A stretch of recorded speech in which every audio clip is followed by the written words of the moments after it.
At the heart of the plan is a federal environmental protection agency, which will impose legally binding standards across all parts of the environment.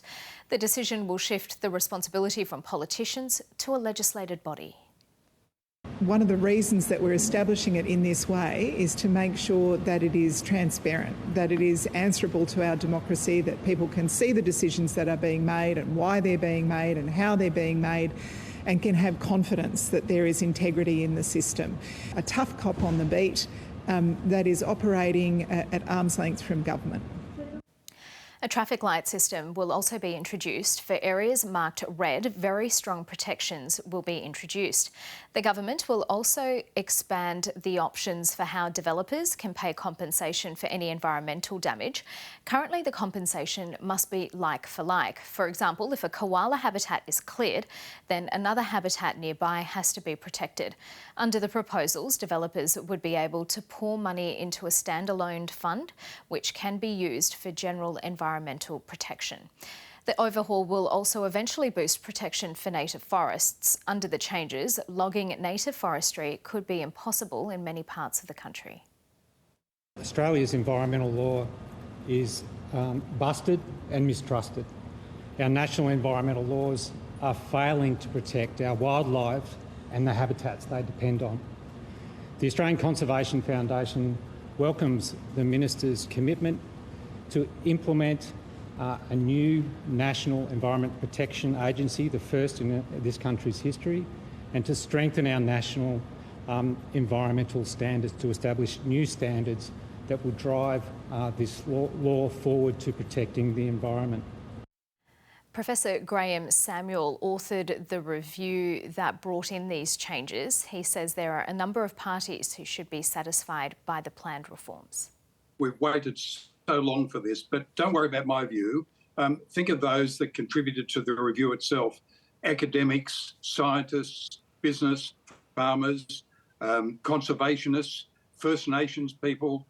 Right across the board, we had people who were terribly concerned about the environment. There are 2,000 threatened species, that have been on a list for so long and no recovery plans in place or being implemented to deal with them. So all of those parties, including the 2,000 threatened species, ought to feel very satisfied.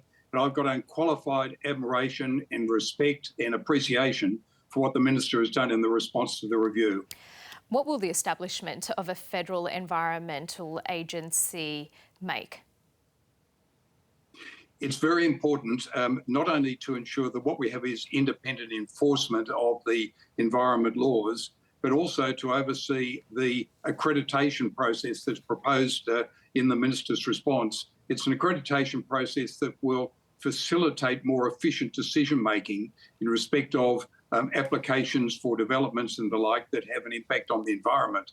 But that accreditation, which will go through to states and territories, needs to be overseen by an independent agency, such as the Environment Protection Agency proposed by the government, so that states and territories abide by national environmental standards that the government will introduce as part of the law.